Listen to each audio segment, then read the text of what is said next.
प्रभु यीशु मसीह के मधुर नाम में आप सबको जय मसीह की। हम सब अभी इन दिनों में मूसा नबी के जीवन से कुछ बातों को अध्ययन कर रहे हैं। जैसा कि हम जानते हैं, परमेश्वर ने मूसा को अपने लोगों को छुड़ाने के लिए चुना और उस उद्देश्य के साथ उनके जीवन को बचाया और उनको बुलाहट भी दी। जैसा कि हम जानते हैं, इस्राएली लोग मिस्र देश में फिरौन राजा के पास गुलाम थे। फिरौन राजा और उनके सिपाहियों के द्वारा उन्हें बहुत सताया जाता था।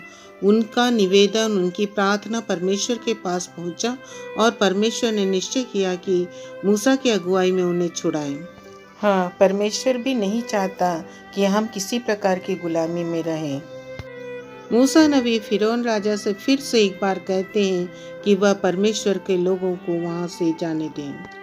फिरौन राजा मूसा की बात को अनसुनी कर देता है और इस्राएलियों को फिर से नहीं छोड़ता। मूसा फिर से परमेश्वर से प्रार्थना करते हैं। परमेश्वर मूसा को दिलासा देते हैं और कहते हैं फिरौन राजा उन्हें छोड़ ही देगा।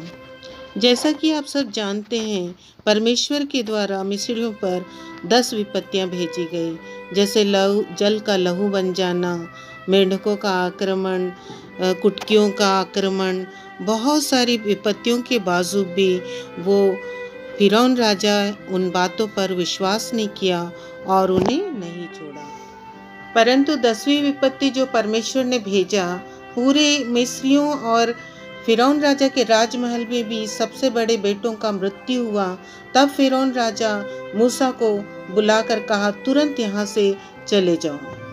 फिरौन की इस आज्ञा से मूसा बहुत आनंदित हुए और यह समाचार उन्होंने अपने इस्राएलियों को सुनाया। सारे इस्राएली इतना खुश हुए और वे लोग खुशी मनाने, आनंद करने, नाचने गाने लगे और परमेश्वर की महिमा करने लगे। सचमुच में छुटकारा या आज़ादी कितनी बड़ी बात होती है ना।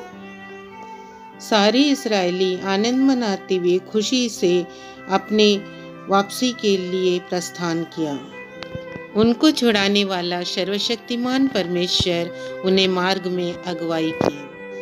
परमेश्वर उन्हें दिन में मार्ग दिखाने के लिए मेघ का खंभा और रात में मार्ग दिखाने के लिए आग के खंभे के द्वारा उनकी अगुवाई की। इसका वर्णन निर्गमन की पुस्तक 13 अध्याय के 21वें वचन में दिया गया है। 22वें वचन में बाइबल बताती है कि परमेश्वर ने न दिन को मेघ का खंभा हटाया, न रात को आग का खंभा हटाया। इस प्रकार निरंतर परमेश्वर उनकी अगुवाई करता रहा। हाँ, हमारा परमेश्वर प्रतिज्ञाओं को पूरा करने वाला परमेश्वर है। इसके बाद की घटना और भी आश्चर्यचकित कर देने वाली है।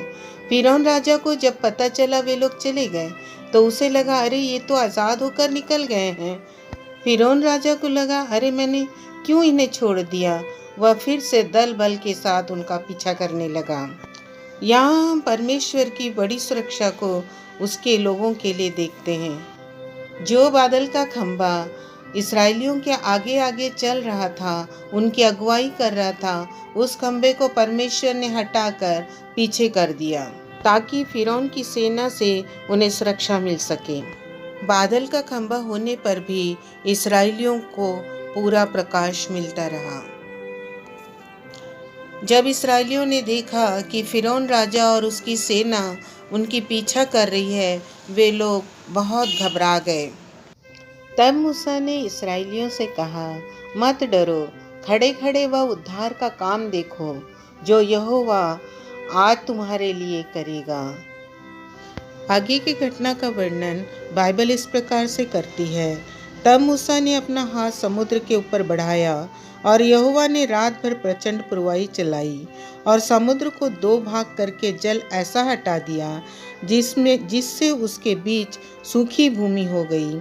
तब इस्राएली समुद्र के बीच स्थल ही स्थल पर होकर चले और जल उनकी दाहिनी और बाईं ओर दीवार का काम देता था।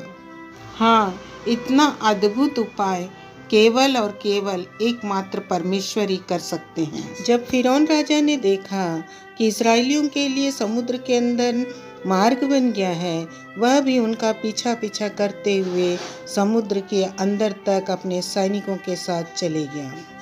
तब परमेश्वर ने मूसा को आज्ञा दी कि वह फिर से समुद्र की ओर अपना हाथ को बढ़ाए, और जब परमेश्वर की आज्ञा के अनुसार मूसा ने अपना हाथ समुद्र की ओर बढ़ाया तो समुद्र फिर से वापस मिल गया।